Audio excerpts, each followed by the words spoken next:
Salam əziz abituriyentlər, 2 nömrəli sualın izahını təqdim edirik. 3 işıqlanma qurşağında yerləşən materiklərin ümumi olmayan xüsusiyyətlərini müəyyən edin. Öncəliklə 3 işıqlanma qurşağında yerləşən materikləri müəyyən edək. Daha sonra isə verilmiş fikirləri analiz edək. Öncəliklə buradan işıqlanma qurşaqlarının sərhədlərinə baxaq. Bildiyimiz kimi işıqlanma qurşaqlarının sərhədləri tropik xəttlərdən 23.5 şimal və cənub enlikləri və qütb dairələri 66.5 şimal və cənub enliklərindən keçir.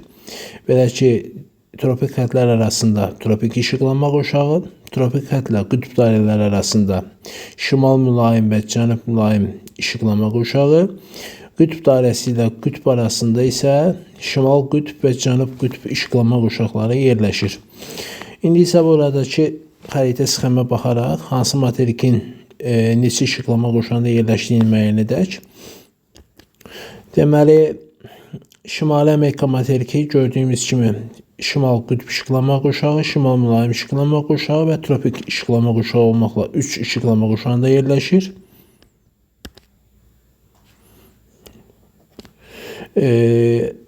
Cənubi Amerika materiki tropik və cənub mülayim işıqlanma qurşağı olmaqla 2 işıqlanma qurşağında yerləşir. Afrika materiki şimal mülayim, tropik və cənub mülayim olmaqla 3 işıqlanma qurşağında yerləşir. Avrasiya materiki şimal qütb, şimal mülayim və tropik işıqlanma qurşağı olmaqla 3 işıqlanma qurşağında yerləşir.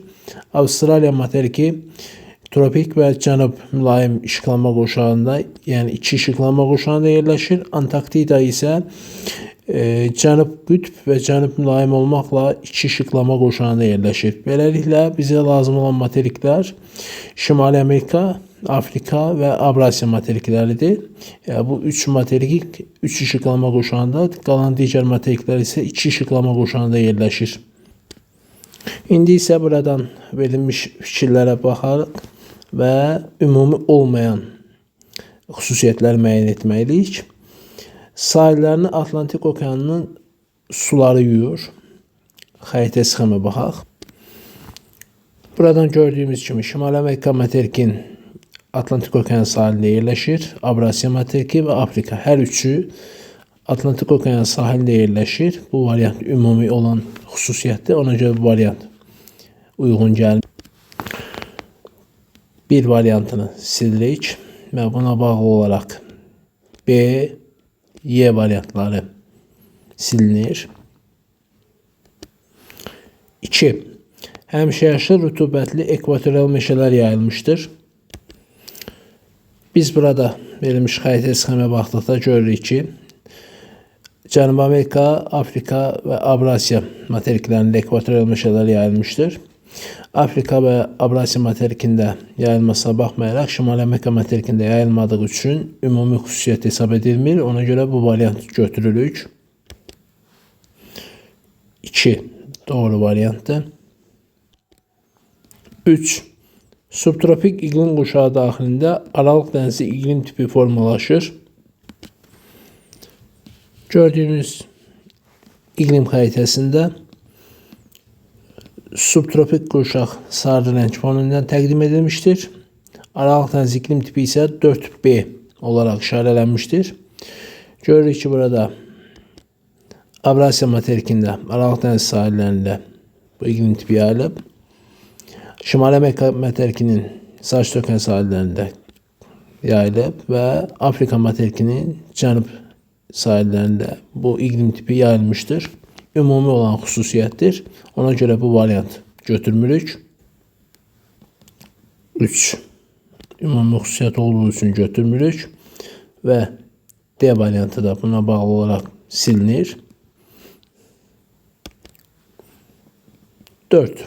Fəaliyyətdə olan vulkanlar və dağ buzlaqları mövcuddur. Vulkanların xəritə sxeminə diqqət edək. Verilmiş xəritə sxemdə fəaliyyətdə olan və sönmüş vulkanlar təsvir edilmişdir. Burada Avrasiya materikində gördüyümüz kimi Apo, Semeru, Krakatau burada düşməyib, ancaq Etna, Vezuvi, Hekla kimi vulkanlar var, fəaliyyətdə olan vulkanlar. Afrika materikində gördüyümüz kimi yenə eyni qaydada fəaliyyətdə olan vulkanlar mövcuddur və o cümlədən Şimali Amerika materikində də fəaliyyətdə olan vulkanlar mövcuddur. Deməli bu hər üçü üçün ümumi xüsusiyyətdir. Ona görə bu variantı götürmürük. 4 ümumi xüsusiyyət olduğu üçün bu variantda silirik və C variantında sildikdə bizə doğru variant A variantı qalır. 5. Ərazilərin əksər hissəsi qərb yarımkürəsində yerləşir. Şimal hissələrini qütb işıqlama qoşağını əhatə edir. Bu verilmiş fikirlərdə xəritə sxem üzərində ətraflı diqqətdən keçirək. 5-ci fikirdə qeyd edir ki, ərazilərin əksər hissəsi qərb yarımkürəsində yerləşir. Gördüyümüz kimi burada Greenwich meydanını görürük. Avrasiya və Afrika materikinin az bir hissəsi qərb yarımkürəsində yerləşir. Əksər hissəsi isə şərq yarımkürəsində yerləşir. Ona görə bu iki materik üçün aid olmayacaq. Şimali Amerika materikinin isə əksər hissəsi qərb yarımkürəsində yerləşir. Bu Şimali Amerika materiki üçün doğru fikirdir. 6-cı fikirdə qeyd edilir ki, şimal hissələrini qütb işıqlama quşağı əhatə edir.